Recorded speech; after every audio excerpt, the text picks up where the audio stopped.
Hey guys, my name is Veer and you are watching aspirant campus. तो last video में हमने accounting के बारे में पढ़ा था, अकाउंटिंग की बेसिक नॉलेज ली थी और इस पार्ट में हम अकाउंटिंग का प्रोसेस और उसके रूल्स को पढ़ेंगे। ठीक है गाइस, तो स्टार्ट करते हैं हमारा सेकंड टॉपिक। ठीक है, पहला आता है हमारा अकाउंटिंग प्रोसेस। अब ये अकाउंटिंग प्रोसेस क्या है? किसी भी चीज का अपना एक प्रोसेस होता है। ठीक है, ऐसे ही अकाउंटिंग के 4 प्रोसेस हैं। सबसे पहला रिकॉर्डिंग द ट्रांजैक्शन। ठीक है, जब भी हम कोई ट्रांजैक्शन देखते हैं, हमारे बिजनेस में कोई भी ट्रांजैक्शन होती है तो हम उसको रिकॉर्ड करते हैं। ठीक है, और उस रिकॉर्ड को हम सिंपली जर्नल्स बोलते हैं। ठीक है, ये जो रिकॉर्डिंग ट्रांजैक्शंस होती हैं, इन ट्रांजैक्शन को हम ओरिजिनल एंट्रीज भी बोलते हैं और इन्हीं ओरिजिनल एंट्रीज को हम जर्नल एंट्रीज का भी नाम देते हैं। ठीक है, तो सबसे पहले हम अपने बिजनेस में रिकॉर्डिंग करते हैं, फिर हम उन जर्नल एंट्रीज को क्लासिफाइंग करते हैं। क्लासिफाइंग कैसे करेंगे? ठीक है, तो हम ये देखेंगे कि भाई ये हमारे कैश अकाउंट में जाएगा, ठीक है, या फिर ये हमारे परचेज अकाउंट में जाएगा, या फिर ये हमारे एक्सपेंस अकाउंट में जाएगा। ठीक है, कि कौन सी चीज हमारे कौन से अकाउंट में जाएगी। ठीक, वैसे हमारी जो अकाउंटिंग है वो 5 जो वर्ड्स हैं उन पे टिकी हुई है। सबसे पहला है हमारा assets, second expense, third capital, fourth income और फिफ्थ लायबिलिटी। इन 5 हेड पे हमारी सारी जितनी भी हमारी अकाउंटिंग है वो टिकी हुई है। इन्हीं के अलग अलग नाम होते हैं जो हमें पहचानने होते हैं और उनको फाइंड करके हम अपनी अकाउंटिंग करते हैं। ठीक है, इसको हम थोड़ा और ब्रीफली समझेंगे। लास्ट वीडियो में मैंने आपको थोड़ा ब्रीफली इसको समझाया था। अगर आपने हमारी पहली वीडियो नहीं देखी है तो काइंडली पहले उसे देखें और फिर आपको थोड़ा बहुत आज का टॉपिक समझ में आएगा। ठीक है, तो इसके बाद हम ये जो जर्नल एंट्रीज हैं इन्हें हम ट्रांजैक्शन जो है इनको हम क्लासिफाइंग करेंगे। अब ट्रांजैक्शन को क्लासिफाई किस में करेंगे? लेजर्स में। ठीक है, जैसे एसेट है, ठीक है, तो कौन सी एसेट्स है? मशीनरी है तो मशीनरी का अकाउंट बनेगा। ठीक है, कैपिटल है हमारी, ठीक है, कैपिटल क्या है? जो ओनर ने कंट्रीब्यूट किया है हमारा जो बिजनेस है उसमें, मीन्स जो ओनर का जो अपना बिजनेस है उसमें जो वो जो भी इन्वेस्ट करता है वो उसकी कैपिटल होती है। ठीक है, अब वो कैपिटल मान लीजिए उसने एक बिल्डिंग को मीन्स कैपिटल बनाया है अपने इसमें, तो बिल्डिंग अकाउंट आ जाएगा। ठीक है, ऐसे ही जो कैपिटल होगी ओनर की वो कैपिटल अकाउंट आ जाएगा। ठीक है, तो क्या करेंगे अब हम ये जो जर्नल एंट्रीज हमने बनाई अब हम इसको लेजर के रूप में डिवाइड कर देंगे। फिर लेजर में डिवाइड करने के बाद हम इसे समराइज करेंगे। ठीक है, समराइज में क्या होता है कि सबसे पहले हम ट्रायल बैलेंसेस बनाते हैं। ठीक है, ट्रायल बैलेंसेस में क्या होता है कि ट्रायल बैलेंसेस में हम चेक करते हैं कि जो डेबिट साइड और जो क्रेडिट साइड हमने डाला है क्या वो ठीक तो है, क्या हमने असेट की एंट्री ठीक की है, क्या हमने डेप्रिसिएशन की एंट्री ठीक की है, क्या हमने एक्सपेंसेस की एंट्री ठीक की है। ठीक है, ये डबल एंट्री सिस्टम को हम वहां पे जानने की कोशिश करते हैं कि वो सही की हैं या नहीं की हैं। अब ट्रायल बैलेंसेस हम जब हमारे ओके हो जाते हैं तो इसके बाद हम 3 स्टेटमेंट्स अपने तैयार करते हैं। ठीक है, 3 स्टेटमेंट कौन कौन सी है? पहली है trading account, second profit and loss account, ठीक है, और थर्ड है बैलेंस शीट। ये तीनों स्टेटमेंट बनाने के बाद हमारा जो वर्क है वो फाइनलाइज हो जाता है। ओके, फिर इसके बाद हम इंटरप्रेटिंग द रिजल्ट्स, इसके बाद हम जो भी आउटकम निकल के आया उससे हम ये पता लगाने की कोशिश करते हैं कि हमें प्रॉफिट कितना हुआ, हमारी एसेट एक्सपेंस और लायबिलिटीज कितनी है। ठीक है, हमने कितना ट्रेडिंग किया, हमने सेल कितनी की, हमने परचेज कितना किया, हमने स्टॉक हमारे पास कितना बचा हुआ है, हमारे डायरेक्ट एक्सपेंसेस कितने हुए हैं, वो हमारी ट्रेडिंग में आते हैं। प्रॉफिट एंड लॉस अकाउंट में हमारे इनडायरेक्ट एक्सपेंसेस कितने हुए हैं, इनडायरेक्ट इनकम कौन कौन सी हुई है, वो हमारे प्रॉफिट लॉस में आ जाते हैं। अब बैलेंस शीट में क्या क्या दिखेगा? बैलेंस शीट में दिखेगा हमारा कैपिटल, हमारी एसेट्स दिखेंगी, हमारी लायबिलिटी दिखेंगी। ठीक है, तो ये सारी चीजें जब एक साथ पूरी फाइनल हो जाती है, उसके बाद हम ये चेक करते हैं कि हमारा जो बिजनेस है वो प्रॉफिटेबल है या नहीं है। ठीक है, ये शॉर्ट टर्म और लॉन्ग टर्म जो कंपनी ने लाइबिलिटी उठाई हुई है अपने कंधों पे, क्या वो लाइबिलिटी हमारा बिजनेस पे कर रहा है। मान लीजिए आपको 1 साल बाद पता चलता है कि मेरा बिजनेस जो मैं कर रहा हूं वो तो प्रॉफिटेबल है ही नहीं, तो क्या आप उस बिजनेस को रन करेंगे? नहीं करेंगे। ठीक है, और इसके साथ साथ मान लीजिए अगर मेरा बिजनेस अच्छा चल रहा है और मैं अपने बिजनेस को और ग्रो करना चाहता हूं, तो मुझे क्या चाहिए? मुझे लोन चाहिए। अब वो लोन कहाँ से आएगा? जो मेरे इन्वेस्टर हैं, जो मेरी कंपनी में इन्वेस्ट करेंगे, उनसे मुझे लोन चाहिए। जो बैंकर्स हैं उनसे मुझे लोन चाहिए। ठीक है, या फिर मेरा जो मैनेजमेंट है, ठीक है, मेरा जो ऑफिस स्टाफ है जहां पे मैं मैनेज करता हूं अपने बिजनेस को, कि मेरे एक प्रोडक्ट की कॉस्ट कितनी होनी चाहिए। ठीक है, वो भी तो मैं यहीं से ही पता करूंगा।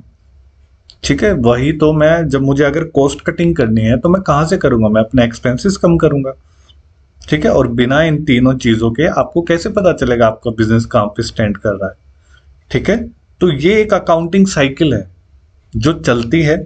ठीक है, और हर फाइनेंशियल ईयर के बाद ये रिपीट होती है। ठीक है, जिसमें सबसे पहले ट्रांजैक्शंस बनती हैं, फिर जर्नल एंट्रीज आती हैं, फिर लेजर्स बनते हैं, फिर ट्रायल बैलेंसेस बनते हैं, फिर trading and profit loss account बनता है, फिर बैलेंस शीट बनती है, और बैलेंस शीट के बाद ये वापस हमारी जनरल एंट्रीज के बुक्स में हमारी नेक्स्ट उसमें कैरी फॉरवर्ड हो जाते हैं। ठीक है, अब आता है व्हाट इज एन अकाउंट। ठीक है, अकाउंट जो होता है वो टी शेप का होता है हमारा, ऐसे। ओके, जहां पे नेम ऑफ द अकाउंट होता है। ठीक है, टी शेप का हमारा अकाउंट होता है, जिसमें एक साइड डेबिट होता है और एक साइड क्रेडिट होता है। ओके, बस यही है इसमें व्हाट इज एन अकाउंट, जिसमें लेफ्ट हैंड साइड पे हमारा डेबिट होगा और राइट हैंड साइड पे हमारा क्रेडिट होगा। ओके, अब है क्लासिफिकेशन ऑफ अकाउंट। अब अकाउंट भी ना हमारे 3 टाइप के होते हैं। ठीक है, जो हमारे पर्सनल अकाउंट्स हैं, जो हमारे रियल अकाउंट है, जो हमारे नॉमिनल अकाउंट है। इन 3 नामों से ये जाना जाता है। ठीक है, अब इसमें कैसे पता चलेगा कि कौन से अकाउंट हमारे पर्सनल हैं, कौन से हमारे नॉमिनल हैं, कौन से हमारे रियल हैं? ओके, तो सबसे पहला आता है हमारा पर्सनल अकाउंट। ठीक है, पर्सनल अकाउंट को आप सिंपली हम 3 पार्ट में डिवाइड कर देते हैं। ठीक है, सबसे पहले जो पर्सनल अकाउंट में आता है वो आते हैं हमारे नेचुरल पर्सन। ठीक है, जिसमें राम श्याम सीता गीता जो भी पर्सन्स होते हैं, इंडिविजुअल पर्सन, उनका नाम आता है। ठीक है, उनके अकाउंट्स होते हैं हमारे इसमें। ठीक है, सेकंड आता है हमारा आर्टिफिशियल लीगल पर्सन। अभी आर्टिफिशियल लीगल पर्सन क्या है? ठीक है, आर्टिफिशियल लीगल पर्सन में हमारा फर्म है, सोल प्रोप्राइटर है, HUF है, कंपनी है। ठीक है, कंपनी भी हमारी प्राइवेट पब्लिक दोनों, कोऑपरेटिव सोसाइटीज है। ठीक है, बैंक से हमने कोई लाइबिलिटी ली हुई है। ओके, तो सबसे पहला है हमारा इंडिविजुअल, जिसमें कृष्णा, गोपाल, ठीक है, लोन फ्रॉम रतनलाल, जो पर्सन्स के नाम इंडिविजुअल पर्सन्स आते हैं। सेकंड में, जैसे कि मैंने बताया, आर्टिफिशियल लीगल पर्सन, जैसे कि Indian bank account, Nagarjuna financial limited, ठीक है, Andhra Pradesh paper mills limited. ठीक है, ये होते हैं हमारे आर्टिफिशियल लीगल पर्सन। और तीसरे टाइप के जो अकाउंट आते हैं पर्सनल अकाउंट में, वो आते हैं रिप्रेजेंटेटिव पर्सनल अकाउंट्स। ठीक है, अब इनमें क्या आता है? इनमें हमारे एक्सपेंस जो भी हमें पेड करने हैं, ठीक है, एक्सपेंसेस जो हमने पेड कर दिए हैं। पेबल और पेड में फर्क है। पेबल जो हमें पे करने हैं, और पेड का मतलब होता है जो हमने पेड कर दिए। ठीक है, और एक्सपेंस पेड इन एडवांस, और expense paid in advance means expense जो हमने एडवांस में पेड कर दिए, इनको बोला जाता है सिंपली टर्म में प्रीपेड एक्सपेंसेस। ठीक है, इनकम रिसीवेबल, जो इनकम हमें अभी रिसीव होगी, इनकम रिसीव्ड, जो हमें इनकम रिसीव्ड हो चुकी है, या फिर इनकम रिसीव्ड इन एडवांस। ठीक है, इनकम हमने रिसीव की है इन एडवांस। ठीक है, इसे हम कहेंगे हमारा डेफर्ड रिवेन्यू। ठीक है, ये जो है लाइन ये आपकी है डेफिड रेवेन्यू। डेफिड रेवेन्यू में क्या होता है कि हमने किसी से एडवांस रिसीव किया है और उसे हमें गुड्स या फिर सर्विसेज आगे प्रोवाइड करनी है, तो उसे हम कहते हैं डेफिड रिवेन्यू। अब डेफिड रेवेन्यू जो होते हैं ये हमारी लाइबिलिटी होती है। लाइबिलिटी क्यों है? क्योंकि कंपनी ने इसके बदले अभी अपने डेटर को या फिर अभी अपने किसी पर्सन को उन्होंने अभी तक जो है सर्विसेज प्रोवाइड नहीं की है। ठीक है, तो 3 टाइप के अकाउंट हो गए इसमें, इंडिविजुअल पर्सन्स के, आर्टिफिशियल लीगल पर्सन के, और तीसरा है रिप्रेजेंटेटिव पर्सनल। ये थोड़ा रटने का काम है, इसमें आप बिल्कुल बिल्कुल समझ के भी नहीं कर सकते और बिल्कुल रट के भी नहीं कर सकते। आपको थोड़ा बहुत समझना ही पड़ेगा और थोड़ा सा ज्यादा आपको रटना भी पड़ेगा। ठीक है, फिर आते हैं हमारे रियल अकाउंट्स। ठीक है, अब रियल अकाउंट वो होते हैं जो हमारी जितनी भी एसेट्स होती है ना, ठीक है, वो जो हमारी एसेट्स होती हैं उनके जो भी अकाउंट्स होते हैं वो हमारे रियल अकाउंट्स में आते हैं। ठीक है, जैसे कि हमारी मशीनरी है, फर्नीचर है, स्टॉक है, गुडविल है। ठीक है, तो इनके किस नाम से बनते हैं? फर्नीचर अकाउंट हो गया, मशीनरी अकाउंट हो गया, बिल्डिंग अकाउंट हो गया, कैश अकाउंट हो गया। ठीक है, फिर थर्ड आता है हमारा नॉमिनल अकाउंट।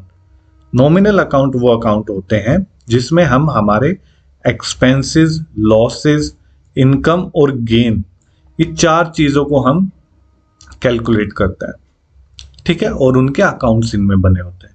जैसे कि हमारे बिजनेस के जो भी एक्सपेंसेस होते हैं, ठीक है, जैसे कि हमें सैलरी पे करनी है एम्प्लॉयज को, हमें वेजेस पे करनी है वर्कर को। ठीक है, सैलरी और वेजेस दोनों में फर्क है। सैलरी जो होती है वो हमारी इनडायरेक्ट एक्सपेंसेस है और वेजेस जो होते हैं हमारे वो डायरेक्ट एक्सपेंसेस होते हैं। अब इन दोनों में क्या फर्क है, क्या इनडायरेक्ट है क्या डायरेक्ट है? इसका मतलब ये है कि वेजेस का मतलब है कि मान लीजिए आप कोई पेन बना रहे हैं, ये पेन है छोटा सा। अब इस पेन की कॉस्ट को जब हम कैलकुलेट करेंगे ना, तो हम इस वेजेस की जो भी अमाउंट है उसको हम इसमें इंक्लूड करेंगे, क्योंकि ये वेजेस बेसिकली हम फैक्ट्री के जो वर्कर्स होते हैं उनको देते हैं, जो डायरेक्टली प्रोडक्शन में लगे होते हैं, जो इस पेन के प्रोडक्शन में लगे हैं। बट जो सैलरीज हम देते हैं हमारे जो एम्प्लॉइज हैं, मान लीजिए कोई अकाउंटेंट है, ठीक है, कोई एचआर है, ठीक है, कोई कंप्यूटर ऑपरेटर है, तो वो प्रोडक्शन में तो डायरेक्टली इन्वॉल्व नहीं है, इसलिए उसकी कॉस्ट को हम डायरेक्टली इसमें नहीं दिखाते हैं, हम इनडायरेक्टली दिखाते हैं। ठीक है, इसके साथ साथ जो रिवेन्यू है, कमीशन है, ठीक है, सेल्स ऑफ गुड्स है, वो सारी चीजें हमारी आती हैं। ठीक है, या लॉस बाय फायर, ठीक है, या लॉस बाय थेफ्ट, या फिर कोई भी इनकम और गेन हमें हुआ है, ठीक है, कमीशन हमें मिला है, इंटरेस्ट हमें मिला है, प्रॉफिट हुआ है सेल ऑफ एसेट से। ठीक है, सेपरेट अकाउंट मेंटेन करते हैं हम एक्सपेंस और लॉसेस के, इनकम और गेन के। ठीक है, जैसे कि वेजेस अकाउंट है, सैलरी अकाउंट है, कमीशन रिसीव अकाउंट है, इंटरेस्ट रिसीव अकाउंट है। तो इसमें वो आते हैं जो हमारे डे टू डे के जो भी एक्सपेंसेस होते हैं, लॉसेस होते हैं, इनकम और गेन्स। ठीक है, तो इन्हीं तीनों के अकॉर्डिंग ही हमारी अकाउंटिंग होती है।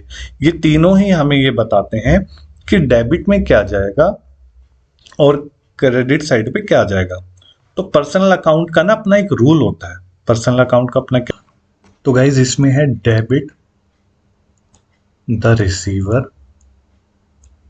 Credit the giver. ठीक है, ये इसका रूल है पर्सनल अकाउंट का, debit the receiver, credit the giver. ठीक है, रियल अकाउंट का है debit what comes in, credit what goes out. ठीक है, नॉमिनल का है debit all the expenses and losses and credit all the income and gain. ठीक है, तो ये रूल है हमारे personal, real and nominal account के। ठीक है, ये है क्लासिफिकेशन चार्ट है हमारा कि हमारे 2 अकाउंट है जिसमें पर्सनल अकाउंट है, इम्पर्सनल अकाउंट है। इम्पर्सनल अकाउंट दो टाइप के होते हैं, रियल अकाउंट और नॉमिनल अकाउंट, या फिर आपको इसका डायरेक्ट बोल सकते हैं पर्सनल, रियल एंड नॉमिनल। ठीक है, तो पर्सनल अकाउंट कौन से अकाउंट होते हैं? जो हमारे नेचुरल पर्सन्स होते हैं वो इनमें इंक्लूडेड होते हैं, जो हमारे आर्टिफिशियल लीगल पर्सन्स होते हैं वो इंक्लूडेड होते हैं, और जो हमारे रिप्रेजेंटेटिव पर्सनल्स होते हैं वो इंक्लूडेड होते हैं। ठीक है, रियल अकाउंट में हमारे फिक्स असेट्स और हमारी जो इसमें हमारी दोनों असेट्स आ जाती हैं। ठीक है, फिक्स असेट्स तो आती है, साथ में करंट असेट्स भी इसमें आती है। फिर आता है हमारा नॉमिनल अकाउंट जिसमें हमारे वेजेस और एक्सपेंसेस शामिल हैं। ठीक है, तो इस एक्सरसाइज को आप ज़रूर करिए ताकि आपको पता चले कि कौन से अकाउंट हमारे पर्सनल हैं, कौन से हमारे रियल हैं और कौन से हमारे नॉमिनल हैं। ठीक है, इसके बाद आता है प्रिंसिपल ऑफ डबल एंट्री। अब प्रिंसिपल ऑफ डबल एंट्री में बिल्कुल सिंपल सा मतलब है कि एक साइड डेबिट होता है, ठीक है, और एक साइड क्रेडिट होता है। ठीक है, डेबिट और क्रेडिट। अब इसमें क्या है कि डेबिट में सिंपल सा मीन्स है कि डेबिट का सिंपल सा मतलब ये है कि हमारी जो फर्म है उसके अंदर क्या आया और क्या गया। ठीक है, डेबिट का सिंपल सा मतलब है कि हमारी फर्म में क्या आया और हमारी फर्म से क्या चला गया। ठीक है, और क्रेडिट का सिंपल सा मतलब है कि उसके पीछे का रीज़न क्या है। अगर हमारी फर्म के अंदर असेट आया है तो वो क्यों आया है। ठीक है, अगर हमारी इनकम जो है वो कम हुई है, वो क्यों कम हुई है। ठीक है, तो उसके पीछे का जो लॉजिक है वो हमें कौन बताता है? वो हमें क्रेडिट साइड से पता चलता है। ठीक है गाइस, तो ये है dual aspect. Debts mean debit का मीन्स ये है कि हमारी जो फर्म है उसमें क्या हमने रिसीव किया और क्या हमारे यहाँ से चला गया, और जो क्रेडिट साइड है उसका सिंपल सा मीनिंग ये है कि उसके पीछे का लॉजिक क्या है। ठीक है, यहाँ पे दिया हुआ है the receiving aspect and the giving aspect. ठीक है, इसमें दिया हुआ है कि ये रिसीविंग है और ये गिविंग है, बट इन माय अकॉर्डिंग अगर आप इसको थोड़ा सा समझेंगे तो यही है कि डेबिट में बेसिकली क्या होता है। अगर आप गिविंग एस्पेक्ट का मीन समझे तो ये आपको सिंपल सा पर्सनल अकाउंट से रिलेटेड हमें यहाँ बता रहा है, बट अगर आप इसको थोड़ा सा वास्ट पढ़ेंगे ना तो आपको समझ आएगा कि डेबिट्स में आप रिसीव भी करते हैं। ठीक है, और डेबिट साइड वो एंट्रीज भी होंगी हमारी जहाँ पे आपकी जो लाइबिलिटी है वो कम हो जाएगी। ठीक है, वहाँ पे आपकी कैपिटल कम हो जाएगी।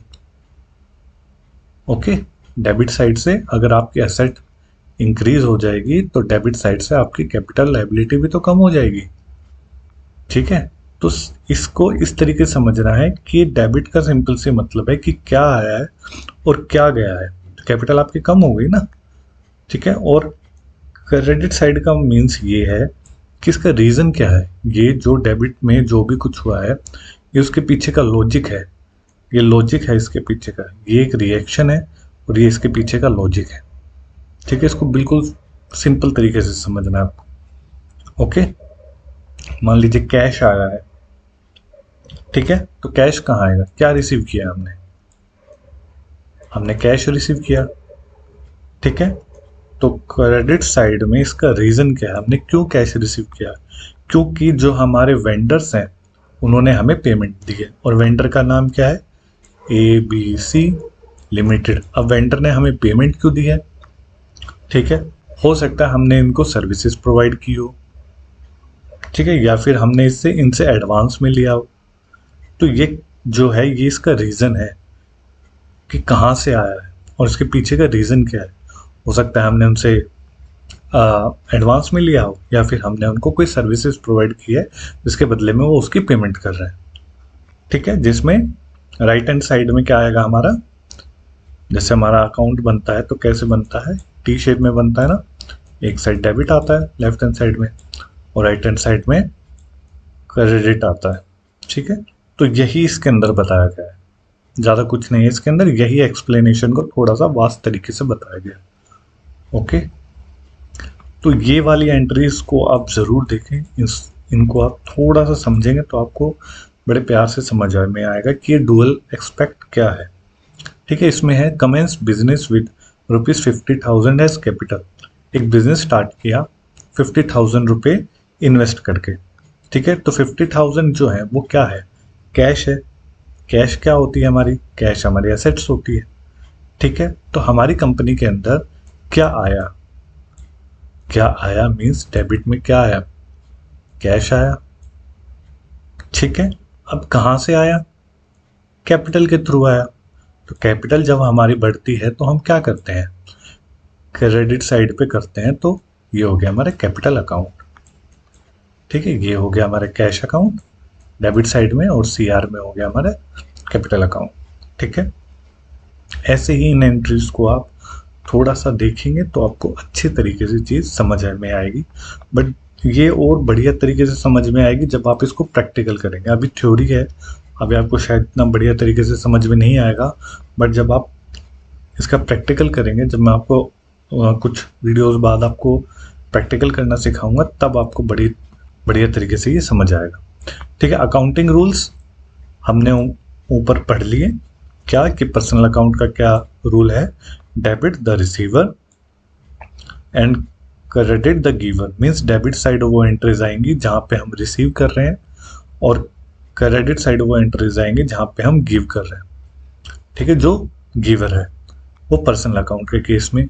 रियल अकाउंट के केस में डेबिट वर्ड्स कम इन, डेबिट साइड में वो आएगा जो भी इन हुआ है, और क्रेडिट साइड में आएगा जो भी आउट हुआ है। नॉमिनल अकाउंट में है कि डेबिट साइड में वो एक्सपेंसेस और लॉसेस, और क्रेडिट साइड में all the income and gains. ठीक है, तो ये इनके सिंपल से रूल है। ठीक है जी, सिर्फ इतना ही था सेकंड वाले हमारे टॉपिक में। तो आज के लिए बस इतना ही। अगर आपको हमारी वीडियो अच्छी लगी हो तो आप इसे लाइक करें, कमेंट करें, और इसको शेयर करना ना भूलें। तब तक के लिए thank you and God bless you.